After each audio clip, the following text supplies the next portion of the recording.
Here we have Carlos Williams, he's an SSU student. Jenny Branch, she's a member of the Eastside Alliance. We have Jacob Stevens, he's a lifelong citizen of Westside Savannah. And also we have John McMaster, who's the former Chatham County Commissioner. So thank you to our panel members for Civil War, when Sherman made his march to the sea, destroying everything in his path, he spared Savannah. That means the slave mentality, the slave master's mentality, as long as their resources stay intact. Speed up to 2016, you now see why we're in the situation that we're in now. Nothing was broken. No chains was broken. Not from the slave's perspective or from the slave master's perspective. So when we look at the equality of Savannah, we see that it's very rigid. Another issue is the fact that we need to have some shared definitions. There are a lot of definitions that are out running around, and a lot of people use a lot of phrases that are very inaccurate. One major one for me is black on black crime. There is no such thing as black on black crime. One thing that is very misquoted is the fact that 96% of black on black crime does exist, but that's for a 12% population in the country. White on white crime is 85% for a 40% population in the country. Who commits more crime? But who gets more attention for their crimes? So the perception is that African Americans are innately violent and they're prone to commit crimes. That's an issue. That's an issue of the media and an issue of perceptions, defining things inaccurately for everybody else to follow. That is called horizontal violence. Horizontal violence comes out of poverty. So during the 1800s, horizontal violence was very rampant in the Irish, Italians, and Jewish communities. Until the cities gave them control over, the Irish got control over the police departments, the Italians got control over the fire departments, and the Jewish people got control over the recreation centers. So now after they got jobs, guess what went down? Crime. So in Savannah today, I still hear no recollection and no connection to poverty and crime. So that's something that we want to address here today. So the first one, we're going to have to see that. To the panel, do you?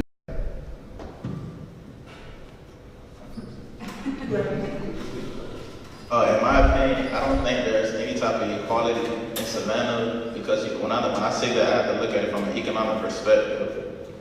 You have black people working full-time jobs as laborers, making way less money compared to people who are working, I think it's called a white-collar job or blue-collar job. They're making more money than them, and they're doing the harder work. They're doing the harder job.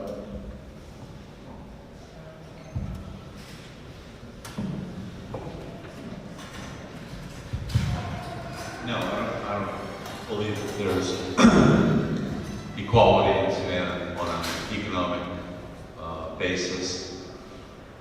I think it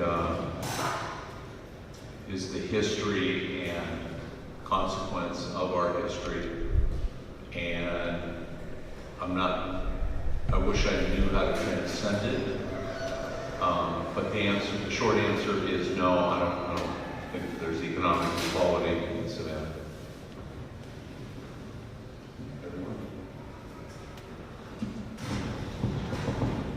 I would say, I think it's not, but it depends on what platform we want to put it on. As far as jobs, I don't know what platform we're trying to put it on, but as far as jobs, as far as black folks, a lot of black people I see have the credentials, but they just don't have the paperwork. They have the skill, but they don't have the paperwork. And you need the paperwork to get a job. You can know how to do a job, but you ain't got the paperwork. nobody gonna have get in depth. And to piggyback on all of their answers, no. Doing the survey, there was a lot of anonymous answers that stated how.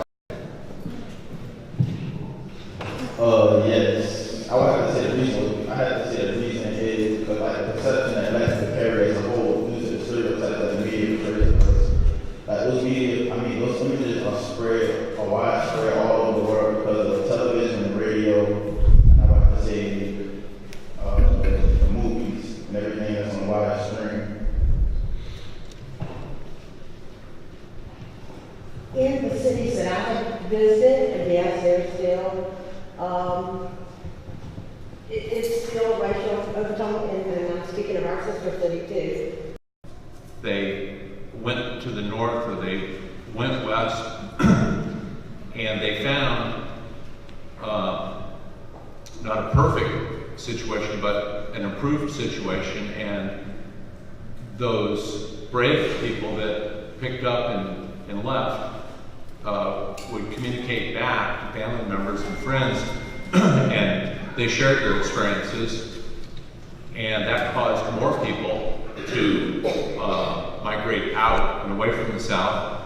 And from the little bit of reading that I've done is we're just now, maybe in the last decade, starting to see a return slowly, but with that sort of outflow of humanity, there was a reason for it, and hopefully we can get to a point where that migration will reverse.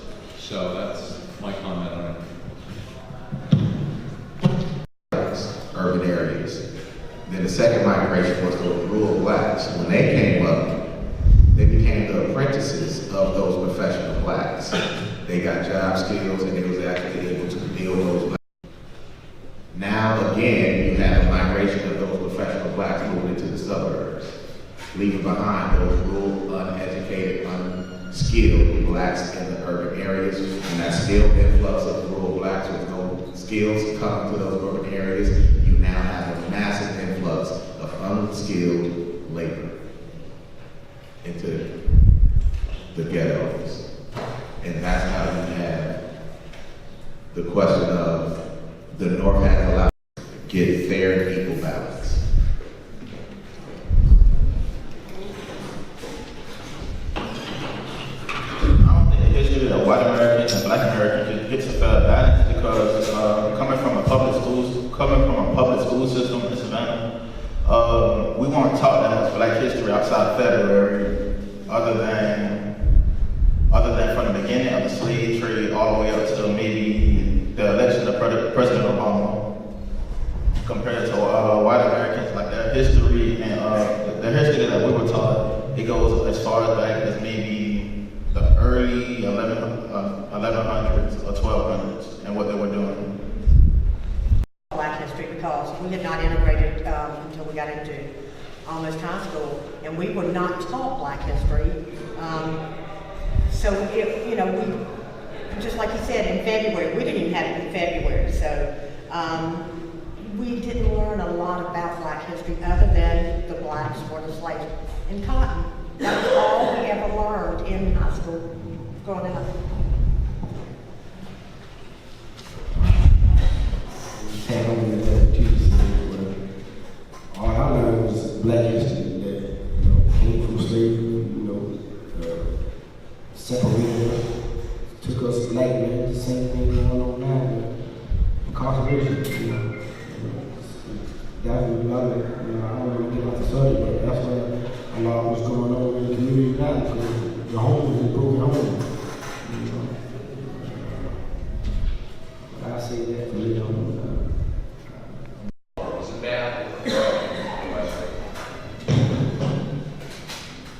So basically what you're trying to say is that when it comes to American history, there are either a lot of lies or liberties taken to make sure that any wrongdoings on American part is always hidden. It's a lot like U.S. foreign policy today. To say that I'm dealing with racism, like if I'm in a public place and I'm just walking around and I'm not dressed up in polo shirts and jeans and Sperry's, and I have on my regular clothes like a t-shirt some gym shorts, some sweats, and some sneakers, just off of my perception that I give off to somebody else that doesn't understand someone like me, they might think that I'm a criminal or planning on doing something wrong or trying to steal it. I'm trying to give my life to the Lord, I'm trying to live right. And you know what, you look at me, you say, you know what, man, I love the Lord too. I'm gonna give you a chance. Start your $20 now, man. 90, I'm gonna give you a raise 50, man. You know, and I've been on my job ever since, doing a good job. I say all that to say this, you know, love the favors. Because what I did when I was 14, when I was 14, you know what I'm saying, it's because of where I was from, that's what I was doing, you know what I'm saying, but I do it every day, and how I do it, I take it as great, so, and know that I have a child who I need to try to make her see this different, although it is in black and white as much as it is, I need to try to make her see it different, so, yeah, I do. That's the story. Oftentimes so forgotten, no marginalized. We think about the death of Fernando Castillo and Alton Sterling. How many churches actually spoke up publicly condemning those acts? I've been a part of the Presbyterian Church of America, which is a 98% white denomination. I've also been a part of the Black Baptist denomination. And I feel as if churches indirectly, by not acting, by not speaking for, they are oftentimes the major instrument of racism in our cities and society. I believe if churches did more to stand up and stand for, that we would see more of a unity. I believe it was Dr. Martin Luther King who said that Sunday was the most segregated day in America. It still is. And I think that there has to be an accountability for the church. Just recently in Savannah, many of you may know that Bible Baptist Daycare, their church fired someone, a black SSU student, for wearing a Black Lives Matter t-shirt. She was fired. She said that she would wear the shirt again, but she was terminated. And that church's reason for doing that, in my opinion, was unjust. And so I think the experience that I've had in my daily life has been good. There's had some racism and injustice done, but for me personally, I've experienced much racial injustice in the church. I think we all know that racism exists, but it's one of the things I think it's important to realize. I'm a career military, retired 25 years in the Navy. And one of the things I think is important, especially now that I'm out as a civilian, is that there are rules to the game, rules in society. In the military, there were rules. In order to succeed, in order to rise up, you had to know what those rules are. You had to be able to manipulate and operate within those rules, within those structures. And I think here in society, like now, there are also rules in society. Rules in, also the law school, third-year law school. That's one of the things I want to do when I get in the military. I want to, understand the Constitution, understand what the laws are in our society. So when I interact every day as a civilian, I know what the regulations are. Because I knew what they were in the military, but not so sure. I wasn't sure what I understood what they are as a civilian. So I think we know there's racism, we know there are inequities, but my question is, do we know the rules of the game? Do we really understand it? And if we do, are we operating within those structures in order to be successful? You mentioned about hair, about teeth. Unless you're the dominant group in that society, and there are many rules set up that you don't make that you might have to abide by. When I was in the military, I had rules and I wanted to succeed. Let me know when at a time. But I had rules that I had to abide by if I wanted to succeed, when I was to be a higher ranking officer, and I did that. If I didn't like those rules, I could leave. And I think the same thing in society and community. You need to realize what the rules are. If you want to succeed, you want to have a job, you want to be respected, you don't want to be threatened by police. Do you understand what the rules are? The people who are enforcing them, the people who are dominant in power. You need to realize you're going to resist those, or you're going to abide by them. And that might have some effect on how successful you are in that structure. Starting jobs and low wages and minimum wages should apply is so grossly taken out of context. These are not high school kids waiting to go off to college taking a summer job. These are adult people with families, and they can't get by on that rate. And the fact that Savannah has gone from 4 or 5 million tourists a year to 13 million tourists in the last 10 years, you know, tells you that this is a phenomenally wealthy and expanding industry. Yet they don't pay their people enough. Now, half of those 26,000 people make that $8.65 an hour pay rate. The poverty rate in the city of Savannah is 26, 27, 28%. If you do the math, what you result is we not block and stop hotels, and they said flat out no. Yes, they can. And that's a problem, right? Which Well, leads they to lie. additional They lie. racial situations that doesn't allow for the poverty level to be properly addressed due to the wage problem, due to planning problems, due to statistics, you know, due to the secular religious communities that we live in. I don't want to monopolize this. I'm sorry. Well, I agree, but I that get a is- little heated up everything about you just elaborated on is the exact same thing, and the fact that we have failing schools. Right. All of that, to me, is by design and not by mistake. By design. But walk into some of these schools and sit there and listen to what the kids are doing. They have no interest, and you have, not everybody, but you have some teachers that are not teaching what, and the kids, you've got to keep their interest. So I blame it partially on the school system for not holding their interest, not keeping them in school. You've got a child who misses 3 days a week. As a parent, I'm going to go, as in the school system, I'm going to find out why is that child missing. We have truancy. I know. I live in East Savannah off of Pennsylvania Avenue. I see truancy every day walking down. Only 4 houses on my little teeny street. Truant. I go out and ask them, why are we not in school? I just, and it's because we're not interested. They can't hold my attention. I went to a public park the other day over on one of the numbered streets. I stopped children and I said, how come you're not out in the park? How come you're not out doing things with what's going on? They're not interested. They don't hold their attention. So you've got to, it is city, it's through the government. We've got to have more programs. We've got to have better education.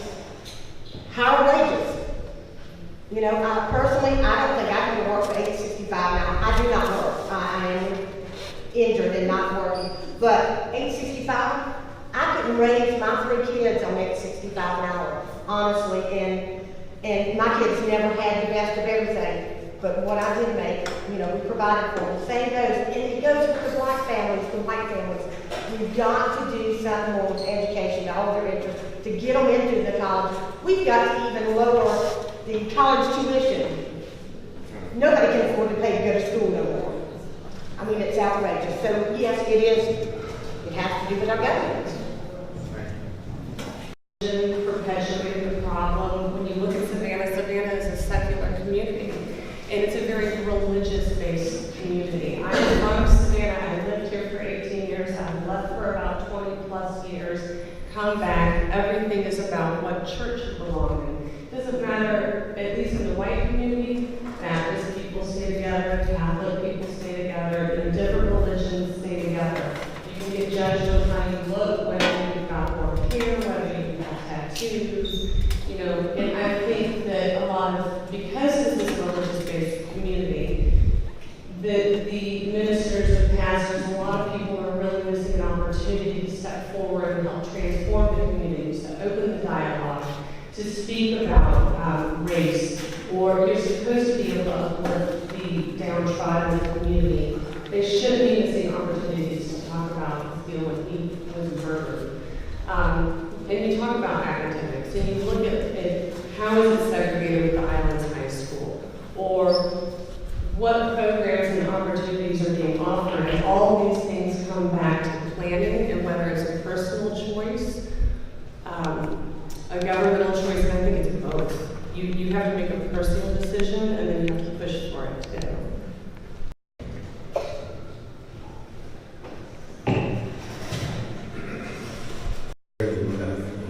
Without education, you can't get a proper job. So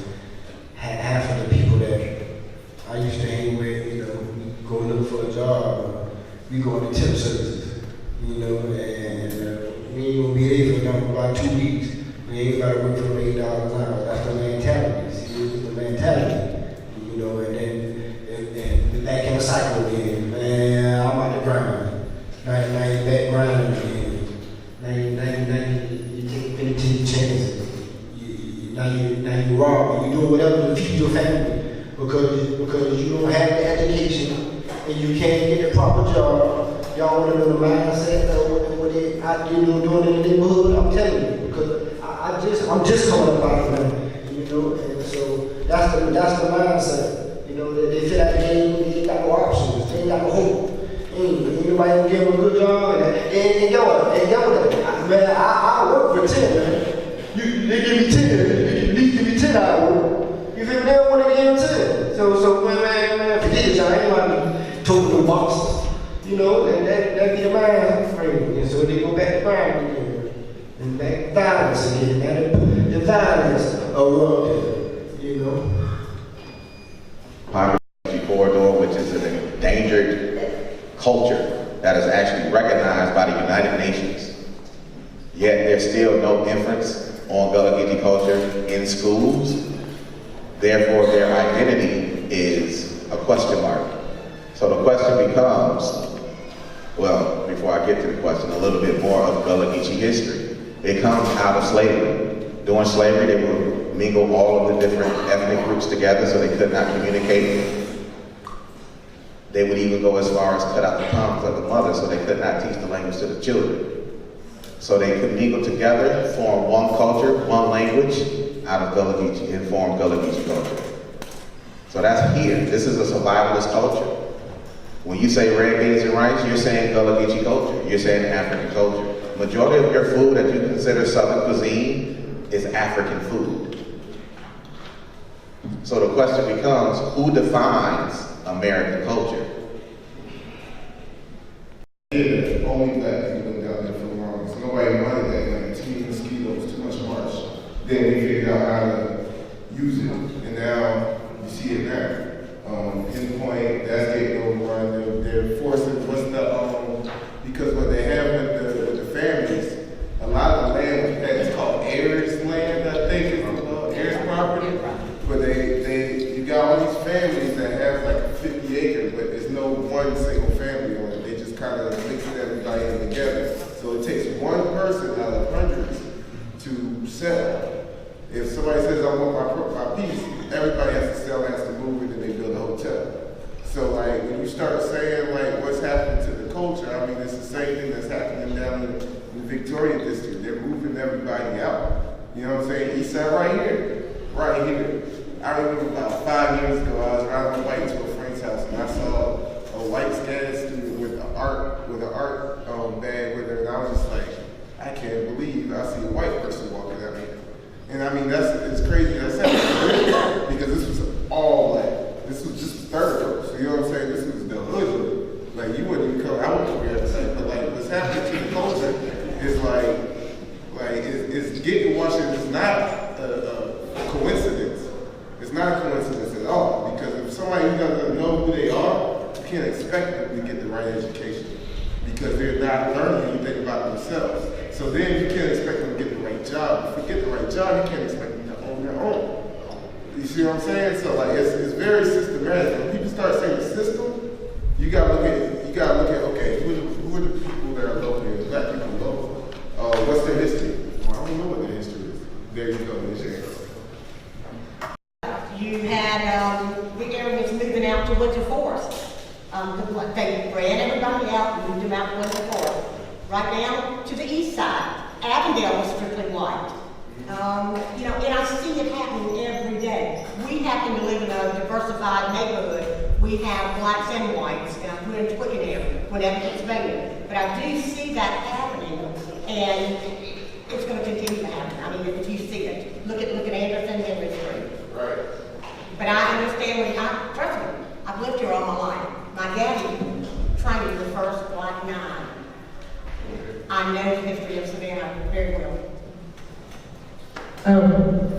What happens to white people will always be some sort of deciding line about what is important. For example, Black men and women are hurt in Savannah every day at the hands of violence. But the moment that a white woman is injured in her own neighborhood, it becomes the major focus of a lot of people's financial and visibility efforts.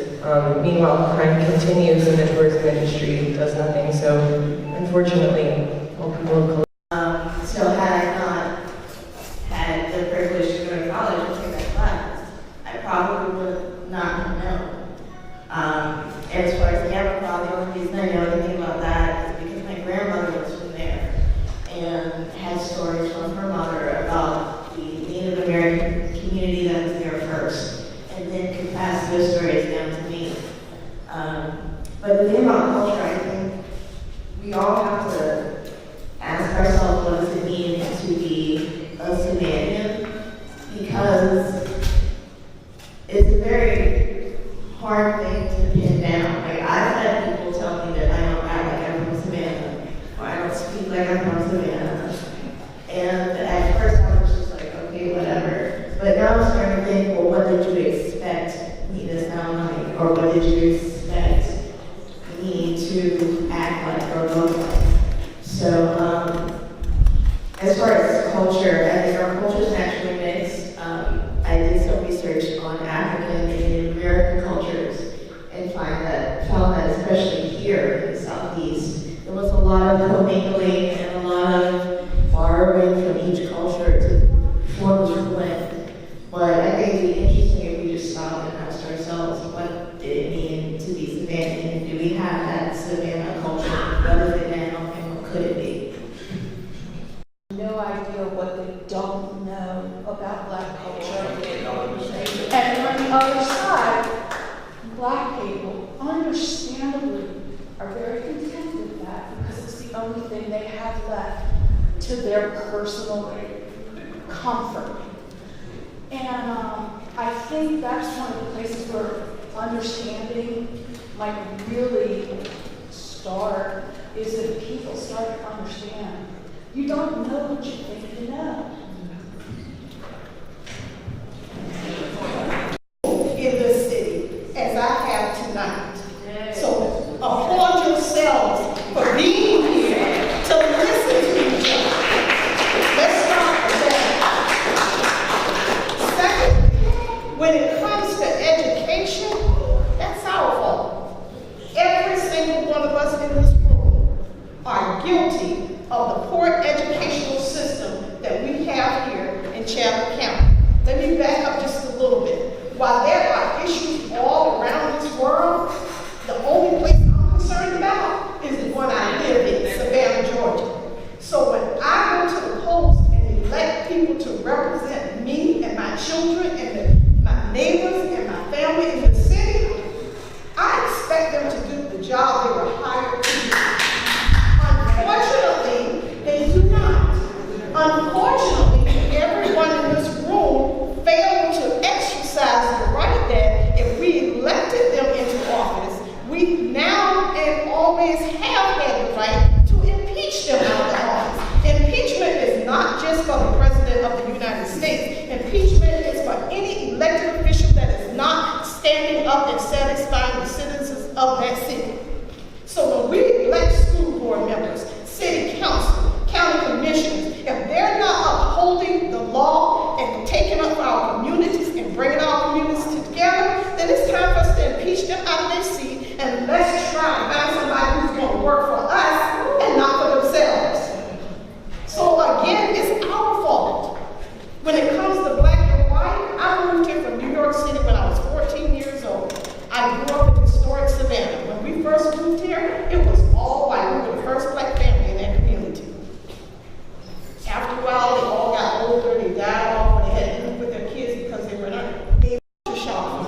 building more hotels, those are service jobs. At the bottom line, those are slave jobs. Now, if you want to be a slave, go work at a hotel. They're black and whites and they're working as waitresses and hostesses and room keepers. That's slave jobs, paying $7 and $8 an hour. It is our county commissioners and our city councils who sign off on pay. We got 2 big companies coming to Savannah right now.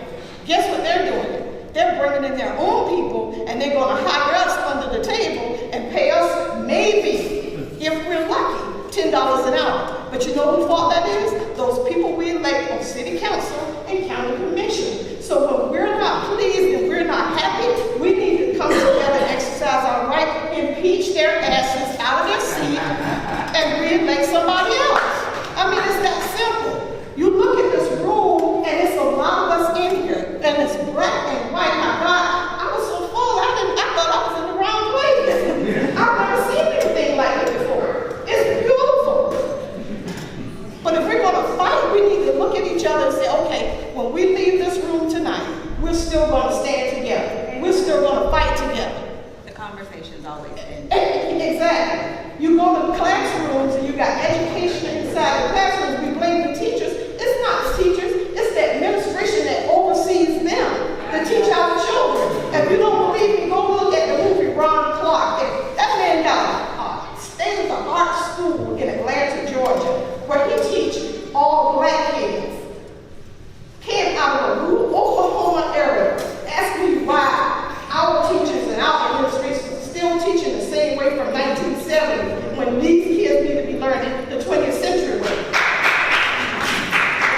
These conversations back into the spaces that we occupy on a daily basis. And one of the things in response to the gentleman who was a Navy veteran about people knowing the rules, there's also the importance of understanding that when we talk about race, we tend to often talk about it from a personal standpoint, and that immediately sets people up to a defensive stance.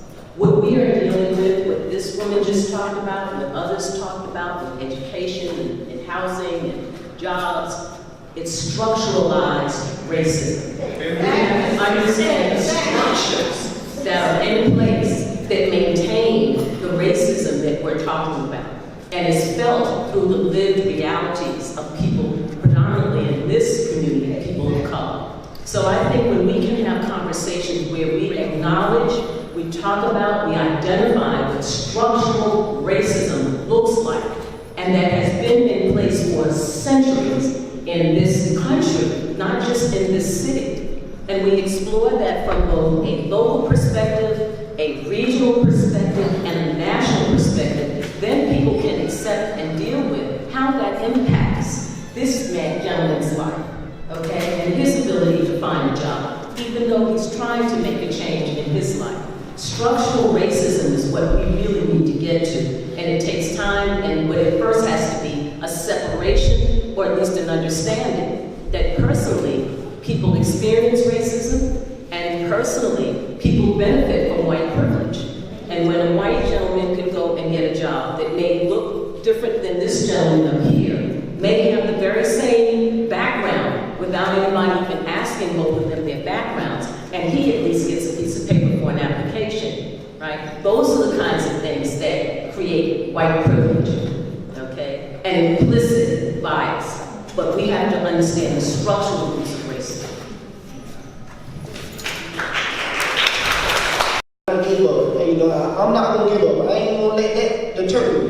You feel me? I'm still gonna continue to speak. I still want to network with what ideas can we come up with to bring change to the neighborhood, to bring whatever, to bring change. That's what I'm gonna continue doing. So I got to keep going. I got to speak. It starts with a body. It starts with a vessel. I'm willing to be that vessel. I very much understand the desire to protect what is yours after everything else has been taken away from you. And that's really the point that I'm saying, is that there's more to Monetary resources going towards our youth right now. And so one question that I had to the panel that we probably and it still is piggybacking off of who defines American or African American culture, which is, does the music feed the culture, or is it vice versa? I will understand. Oh yes, music do feed the culture. You know, and honestly, every type of music you listen to, whatever you put in your spirit, negativity, you put negative vibes, negative music in your spirit, and you know that's how you gonna put out. You know, so music do feed the culture. I agree. Musical wise, it's a really question. Because for the one musical genre that transformed all races, hip hop. When hip hop started, late 70s, early 80s, it was literally a cultural expression. It was hey, kill all of our culture. We just made it new one. But now, you look at hip hop now, the people who actually spit about cultural awareness and enlightenment, uplifting, you never hear them. You never hear them. You don't know who they are. Most of y'all, I guarantee you, there's probably one person in this room who heard the new Nas track. I think I'll be the AJ. Oh, wrong. The new Nas track, the album, not of Nas, but he just had an album done song, which he talks about cultural appropriation of hip hop. And so, you have to look at who runs hip hop. The Jewish run hip hop. That's who runs Viacom. Everybody who decides to put some music out. So again, we're looking at what we have culturally is standards, and the standards are all European.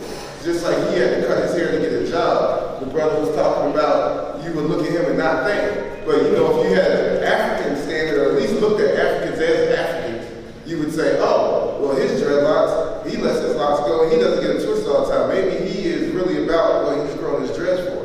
Or you look at a woman with an afro, and you say, oh, she didn't perm her hair. Maybe she really loves herself, rather than looking at it as something damning. That's just the standards. So are you saying that if you perm your hair, you don't love yourself? No, I'm not saying that. I said maybe.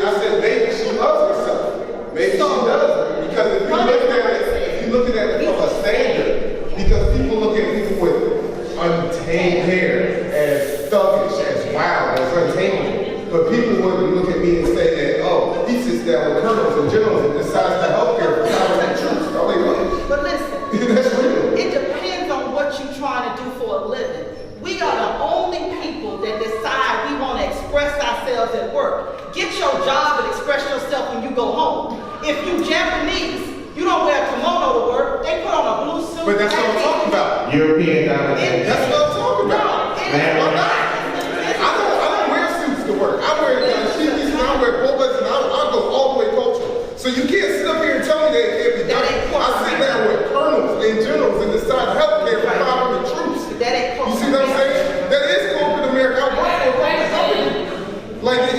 I'm not trying to get personal with it, but at the same time, you have to open up your eyes and say, well, why can't a Japanese person wear this stuff? Because there is a standard. There's a standard that has nothing to do with other cultures. Everything European. That's why you put on a suit and tie. You go to Africa with a suit and tie, you're gonna look crazy. You see what I'm saying? Depending on where you go. Depending on where you go. The dominant society wear the business suit. That is European culture. And European culture has dominated the world to make the Japanese feel ashamed to wear this kimono. But if it was real cultural appropriation, if it was real cultural exchange, he should be able to wear his kimono. He should be able to wear his dashiki and not see the outside and judge the interior of the individual.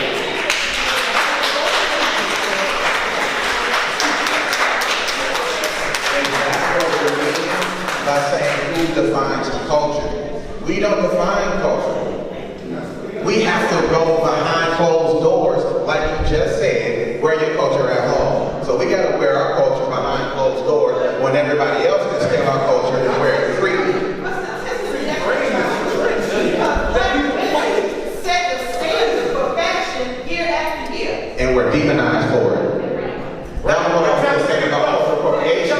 We can wear, time out, Kylie Jenner got pictures wearing cornrows and got appreciated for it. But black women wear cornrows and they're made thuggish and ugly.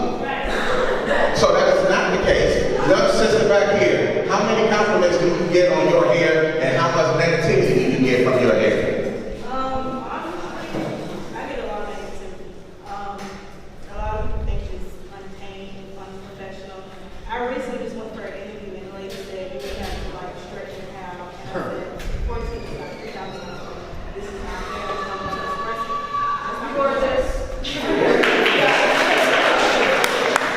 Even at Savannah State University, which is an HBCU technically, they had teachers who wear braids, not micro braids, but just braided their hair. And the dean told her she needs to straighten her hair, even at HBCU. So the problem is it's not a personal choice for me to be my culture. It is who I am. Only here in America is who I am demonized. Because the only image that they want black people to be in is exactly how they shape them, which is to be carbon copies of themselves. You want a lesser, you really having an argument about non-threatening. It's not even culture. We're talking about being non-threatening. Because you kept bringing up corporate America, which we do not own and operate.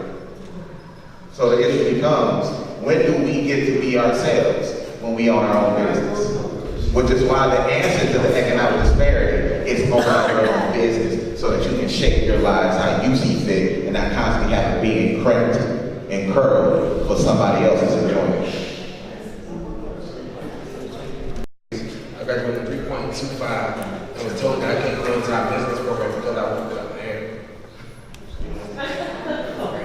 Not because of nothing else. I graduated with 3.25, 2 degrees, and was told that I couldn't enter our business master's program because I wouldn't cut my hair. They condemn what they don't understand, as you said. Also, when you spoke about education, I want to make sure I get it right. Reverend Strinkelfine or something like that. I'm getting it wrong, but he said that they're not going to send their kids to our schools. Who you say was responsible for education and all that stuff? In the beginning, you spoke about they gave different cultures and different things. Yeah, they gave the Irish police department, the Italian, the fire departments, and the Jewish recreation schools. Can you articulate that, please? Because I'm really confused. Like, We're talking about in the 1800s. We're talking about the dominant society gave certain. The what society? Dominant society. And when we say dominant society, we're pretty much just saying European culture. So what we're saying is horizontal violence, correct. Those with Gangs in New York. So the Gangs in New York movie gave a snapshot into that little picture. And what they also gave was the demonization of the American-born citizens and their hatred towards any immigrants coming over. Because that was actually employed not to give the jobs to the slaves that was promised to them after Reconstruction. So now give me your tired, you're poor, and you're hungry. And now we open up the door to immigration. So now that's your Tea Party today. So we're talking about the fact that poverty comes from crime, well, crime comes from poverty, but people want to make it seem like it's a personal choice to commit a crime. That's not the case.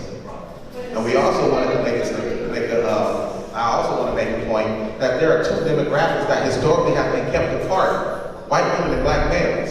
Who's your predominant teacher base?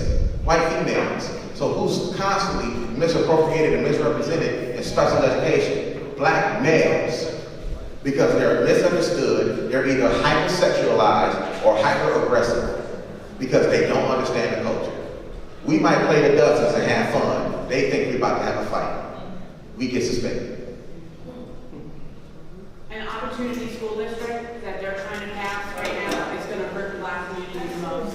They're going to take over all the poor black schools, and they're trying to sell it like Nathan Deal is giving you some kind of great legislation and going to take care of you, but they can already take over the schools and they haven't. This is just a way to privatize them. For profit. January, February, March, April. When they come back, ask themselves how much money did they bring back to Chatham County for any of us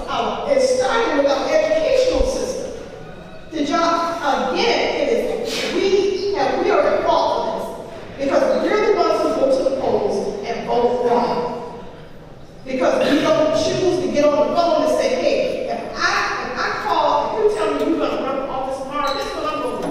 I'm gonna get on the phone and call you. And if you don't return my call within 24 hours, you're not gonna get elected for this.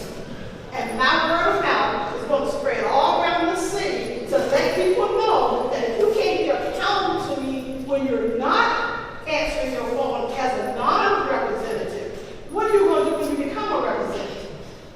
How many of us have put any of our legislators to the task? And when it comes to kids being on the street in the middle of the day, keep in mind that those representatives passed a bill that says when our children turn 16 years old, they have the right to drop out of school. I don't know what house they will live in, but they got the right to drop out of school. Again, it's back to who we have elected as our representatives. All of this is, yes, by design. Same thing with poverty. And he is very right. The more poverty we have, the bigger our crime will become, because when the system has failed the communities, then the communities create their own system.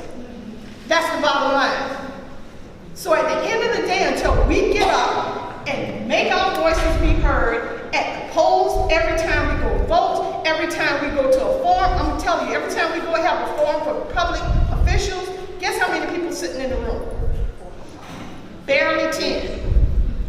But look at this room right here. Every single one of you, every time they have a forum for a public official, you all need to be present. Y'all need to be sitting in that room, asking questions, finding out what their tasks are.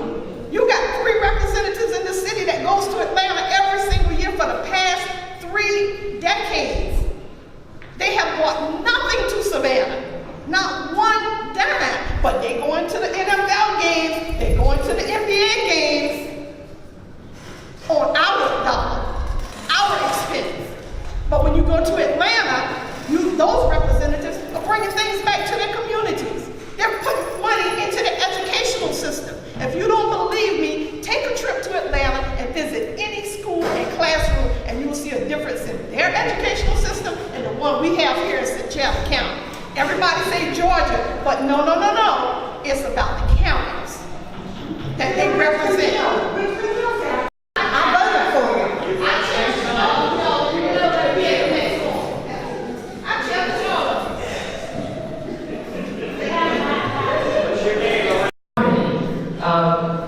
And I'm okay with the different questions about school and about councilmen and teaching people. That's cool, but I want to one day come to a meeting in Savannah, because I've been to a lot of meetings too, where we can have a genuine conversation when I tell you about me and you tell me about you. And I think that's one step about us moving forward. So many times we come African Americans, we come to meetings, it feels like we're in a lab. You know, I want to know what happened to you. I want to know what's your problem. I want to know why you can't get right. And it feels like that sometimes. And sometimes we just want to come in a meeting and just have a conversation. But I tell you about who I am. Tell you that my great grandmother lives. I know the real story. I didn't have to read it.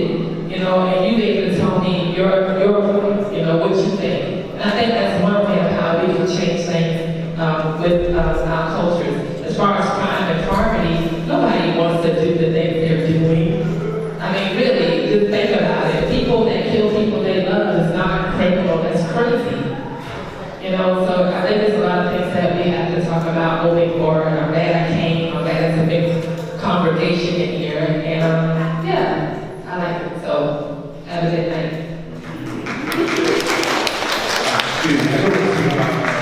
Every year they do studies on crime statistics and all that stuff. And when they first closed Fraser Home, crime shot up. Then they closed Yellow Cross, crime shot up. They closed His Village, crime shot up. Now, when I say they condemn, I always speak about they condemn, they don't understand. They don't understand why this crime is stepping up during the closing of these things. So what you do when you close the West Side project, you have to move those people on the West Side to the East Side project. And those families, they have boyfriends, they have baby daddies living with them, and they move with them. Now you got somebody on the West Side living on the East Side. Now that's a problem. You understand? Because we were talking to just like people that's not from your side. So when you got somebody, now you got the east side because somebody on the west side go over there. Now the west side got to retaliate. And now you got to kill on the west side. So these studies, when they do these studies, I think, I don't know if it's a methodical thing or how they're doing them, but they're not doing the studies proper or accurate enough to help the city grow.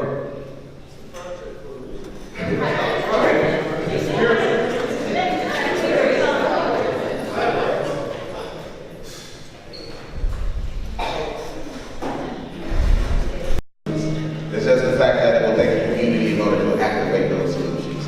Like she said, and like she reiterated, it cannot happen with one person. The Messiah complex ends tonight. You can't just leave it up to one person because it's not one person's problem. It's all of our problems. So, you can say it loud. And is there an online forum where we could keep coming? When would you like to have another forum like this? Next month? Next time we come, let's come up with some solutions. Let's come up with some suggestions on how all of us in this room. And we can address and give out our solutions that we've already worked out. I got an idea. Why don't we just simply